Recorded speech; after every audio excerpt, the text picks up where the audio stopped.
Oye, ¿nos hemos fijado alguna vez en la cantidad de ángulos que configuran nuestro día a día? Totalmente, están por todos lados. Sí, ¿no? Desde cómo abrimos una laptop, la esquina de una mesa, hasta las manecillas de un reloj que no paran de girar. Ajá. Son elementos geométricos súper esenciales, omnipresentes, aunque, la verdad, a menudo ni los pelamos. Es verdad, pasan desapercibidos. Bueno, pues hoy vamos a hacer una exploración a fondo de este concepto fundamental, los ángulos. Me parece excelente. Vamos a desmenuzar qué son, por qué son importantes, cómo los medimos con precisión y las diferentes categorías en que los clasificamos. Perfecto. Para esta charla nos estamos basando en un material didáctico que tiene visuales y texto enfocado en geometría básica, Ok. específicamente en los ángulos y el uso de una herramienta que es indispensable para medirlos, el transportador. Ah, claro, el famoso transportador. Nuestro objetivo es claro,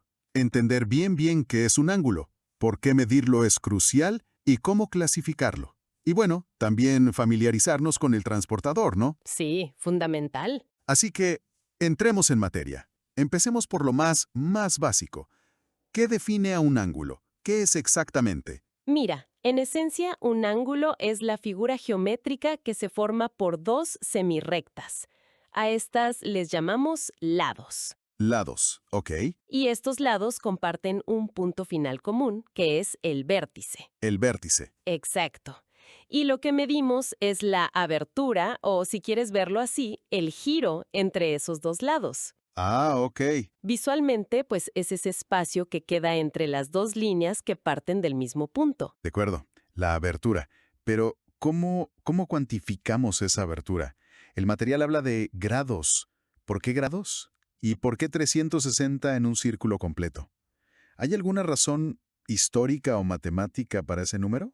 Es una muy buena pregunta. La unidad estándar es el grado sexagesimal y se simboliza con el circulito de grados. Ajá.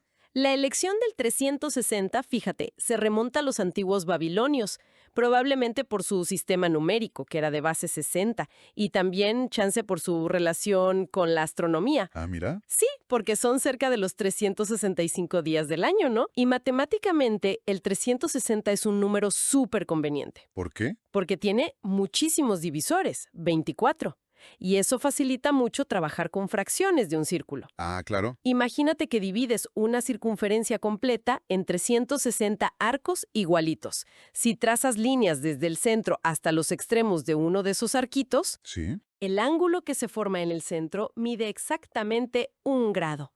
Un gradito. Un grado. Órale, qué interesante. O sea, no es un número nomás porque sí. Tiene su historia y su utilidad práctica. Exacto. Y eso explica por qué una vuelta completa son 360 grados. El material lo visualiza muy bien, la verdad. Media vuelta, pues es la mitad, 180 grados. Ajá. Un cuarto de vuelta, como dices, como girar de las 12 a las 13 en un reloj, son 90 grados. Justo. Y así te sigues. Un octavo de vuelta serían 45 grados. Tres cuartos de vuelta, 270 grados. Verlo como cachitos de un giro completo lo hace, pues, más fácil de entender, ¿no? Precisamente. Y en cada ángulo es importante identificar bien el vértice, que es el punto de unión, y los lados, las semirrectas. Ok. A menudo se dibuja un arco para señalar qué abertura estamos viendo. Y la medida del ángulo representa cuánto necesitas girar un lado sobre el vértice para que coincida con el otro. Entendido. Ahora, el material luego pasa a clasificar los ángulos según su medida. Menciona varios tipos: agudo, recto, obtuso. Pero antes de listarlos, ¿por qué sirva esta clasificación? ¿No basta con saber la medida en grados y ya? Pues sí sirve y bastante, porque nos da una comprensión, digamos, cualitativa inmediata de la forma y de la relación espacial. Ah, ok. Además, ciertas categorías tienen propiedades y aplicaciones muy específicas. Por ejemplo, reconocer un ángulo recto es fundamental. El recto. ¿El de 90 grados? Ese mero. Mide exactamente 90 grados y es la esquina perfecta, la base de la perpendicularidad. Si no tuviéramos ángulos rectos precisos, los edificios no serían estables, los marcos no encajarían. Claro, la estabilidad tiene todo el sentido. Es el ángulo de la escuadra del carpintero, de la esquina de una hoja de papel. Ok, entonces el ángulo recto, 90 grados, es como un punto de referencia clave. ¿Y los demás cómo se relacionan con él? Exacto. Mira, los ángulos agudos son los que miden menos de 90 grados. Son ángulos como más cerrados, más chiquitos que una esquina perfecta. Ok, agudos menos de 90. Piensa en la punta de un cono de helado, por ejemplo. Ajá, Luego están los obtusos. Estos miden más de 90 grados, pero menos de 180. más abiertos. Sí, son ángulos más abiertos, más amplios que una esquina recta, como una silla reclinada hacia atrás, ¿sabes? Entendido. Agudo 90, recto igual a 90, obtuso más de 90 y menos de 180. Perfecto. ¿Y qué pasa cuando llegamos justo a los 180? Ah, ese es el ángulo colineal o también llamado llano. Mide exactamente 180 grados. Llano. Sí, los lados del ángulo forman una línea recta. Se extienden en direcciones opuestas desde el vértice. Es literalmente media vuelta completa. Como las manecillas del reloj a las 6:00, ¿no? Exactamente. Ese es un ángulo llano. Y la clasificación sigue, ¿verdad? Porque el material menciona otros dos después de 180. Así es, tenemos el ángulo entrante. A veces le dicen cóncavo o reflejo. ¿Entrante? Este mide más de 180 grados, pero menos de 360. Es como si midieras el ángulo por la parte de afuera de la abertura que parece más obvia. A ver, ¿cómo? Imagina las manecillas de un reloj a las 8 p.m.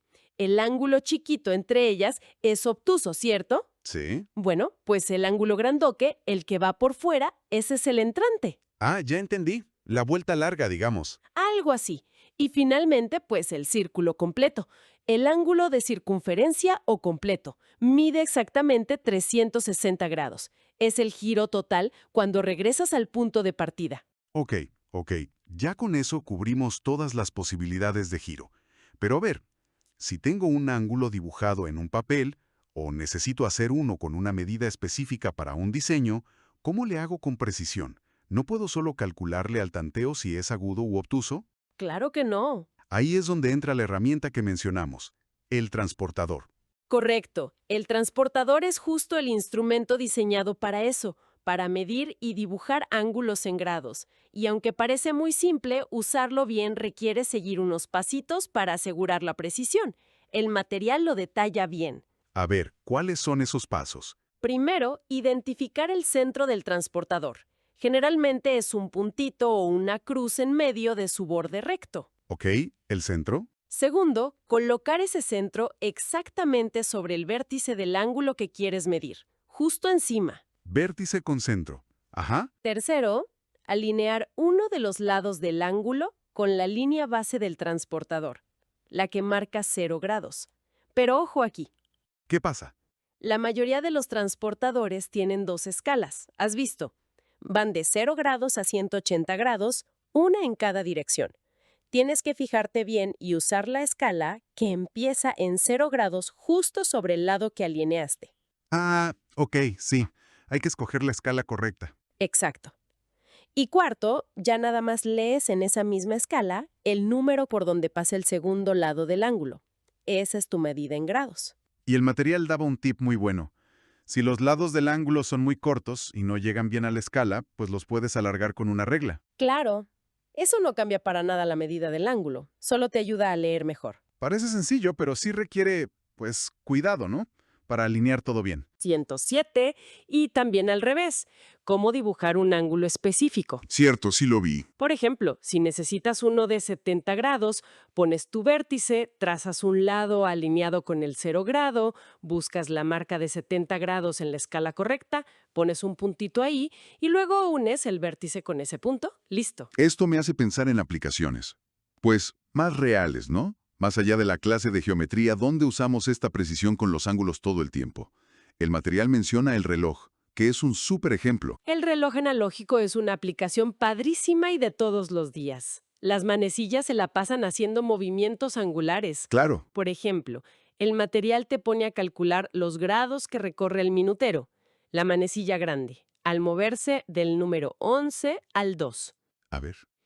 Sabemos que el círculo completo del reloj son 360 grados y está dividido en 12 horas, o bueno, 60 minutos. Ajá. Entonces, cada hora en el reloj representa 360 grados entre 12. Son 30 grados. Ok, 30 grados por cada número. Exacto. Del 11 al 2, ¿cuántas horas hay? Del 11 al 12 es una, del 12 al 1 es otra y del 1 al 2 es la tercera. Son 3 horas. 3. Entonces, el minutero gira 3 por 30 grados, 90 grados. Un ángulo recto. ¡Qué bien! Y para la manecilla chiquita, la de las horas, ¿cómo sería? A ver, digamos, del 6 al 12. La manecilla de las horas también se mueve, claro, aunque más lento. Del 6 al 12 son 6 horas. 6 horas, sí. Entonces giraría 6 por los mismos 30 grados por hora. 180 grados. Un ángulo llano, claro. Y el material también lo relaciona con giros en fracciones. Si el minutero gira un octavo de vuelta, pues serían 360 grados entre 8, o sea, 45 grados. 45 grados. Si gira 3/4 de vuelta, pues 3/4 por 360 grados son 270 grados. Estos ejercicios como que conectan la medida abstracta en grados con el tiempo y el movimiento circular que vemos diario. Es una forma genial de visualizarlo, sí. Hace que los grados se sientan menos abstractos. Oye, y hay otro concepto que mete el material casi al final. La bisectriz. Suena medio técnico. ¿Qué es eso y por qué es relevante? La bisectriz es un concepto geométrico que tiene que ver con división y simetría. Es la semirrecta que sale del vértice de un ángulo y lo parte en dos ángulos exactamente iguales. O sea, lo divide a la mitad. Exacto, a la mitad perfecta. Si tienes un ángulo de, no sé, 80 grados, su bisectriz lo parte en dos ángulos de 40 grados cada uno. ¿Ok? ¿Y eso tiene alguna aplicación práctica o es más bien un concepto teórico de geometría? Tiene aplicaciones en diseño, en óptica, por ejemplo, en cómo se refleja la luz, y también en construcciones geométricas más complejas. Ah, mira. Pero lo que es particularmente fascinante y que el material ilustra es cómo puedes construirla exactamente usando solo una regla, sin marcas, y un compás, ¿Neta? sin medir nada. Sin medir nada. No necesitas el transportador para dividir el ángulo entre dos. Puedes construirla geométricamente. Con regla y compás nada más. Ujú. ¿Y cómo es eso? Así rapidito. Suena casi a truco de magia matemática. Jaja, pues casi. Es una construcción clásica, muy elegante. A ver, 1. Pones la punta del compás en el vértice y dibujas un arco que corte los dos lados del ángulo. Ok, ¿un arco? 2. Desde cada uno de esos puntos donde el arco cortó los lados y con la misma abertura del compás, o si quieres otra pero que sea igual para ambos lados, ajá, trazas dos arquitos pequeños que se crucen adentro del ángulo. Que se crucen. Ok. 3. La línea que une el vértice con ese punto donde se cruzaron los arquitos, esa es la bisectriz. Órale. Lo increíble es la precisión que logras con herramientas tan básicas. Es un testimonio de la lógica de la geometría euclidiana. No depende de qué tan bueno sea tu transportador, sino de la geometría misma. Vaya, eso sí que está interesante. Muestra como una capa más profunda de la geometría, ¿no? Más allá de solo medir. Bueno, entonces hagamos una pausa y recapitulemos lo esencial que hemos cubierto hasta ahora. Claro, definimos qué es un ángulo, la abertura entre dos semirrectas con un vértice común. Ajá. Vimos que se miden en grados, con 360 grados en un círculo completo. ¿Y por qué ese número es útil? Por los divisores, sí. Clasificamos los ángulos según su medida: agudos, rectos, obtusos, llanos, entrantes y completos. Y destacamos la importancia del ángulo recto, 90 grados, y el llano, 180 grados, como referencias clave. Y vimos la herramienta para la precisión, el transportador. Detallamos cómo usarlo para medir y para dibujar ángulos. Exacto. Lo conectamos con ejemplos prácticos, como el reloj, viendo cómo los grados representan giros y tiempo. Sí, Y finalmente, exploramos el concepto de bisectriz, la línea que divide un ángulo perfectamente a la mitad y la sorprendente forma de construirla con regla y compás. Exacto. Y es súper importante entender que esto no es solo un tema de la escuela, ¿eh? No, claro. Comprender los ángulos es fundamental en muchísimos campos. En diseño gráfico, por ejemplo, determina la composición, el equilibrio visual. Cierto. En arquitectura e ingeniería, ni se diga. La precisión angular es vital para la estabilidad de las estructuras. Un error chiquito en un ángulo puede comprometer toda una construcción. Híjole, sí. En navegación, los ángulos determinan rumbos, posiciones. En física, describen la dirección de fuerzas, de vectores.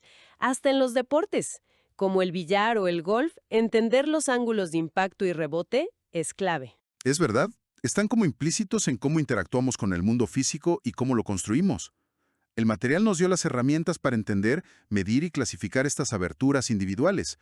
Pero esto me deja pensando en algo, pues más grande. ¿En qué sentido? Imaginas de maneras precisas y sigues reglas geométricas, dan lugar a toda la complejidad de formas que vemos, Ajá. desde los polígonos más simples como un triángulo o un cuadrado, hasta las estructuras súper intrincadas de un puente, el diseño de un coche, o incluso patrones naturales como los de un panal de abejas o una molécula. Es una buena forma de verlo. Es como si los ángulos fueran las letras de un alfabeto que permite escribir el lenguaje de la forma, ¿no crees? Es una excelente reflexión final, la verdad. La geometría, partiendo de conceptos tan elementales como el ángulo, nos da las herramientas no solo para describir el mundo, sino para diseñarlo y para construirlo. Exacto. Y la pregunta que queda abierta quizá es, ¿qué otras relaciones y propiedades surgen cuando empezamos a combinar estos ángulos de formas más complejas? ¿Cómo influyen en la resistencia, en la eficiencia o incluso en la belleza de todo lo que nos rodea? Ahí se abre la puerta a una exploración mucho más amplia de la geometría y sus implicaciones en nuestro universo. Aprender, disfrutar, ejercitar.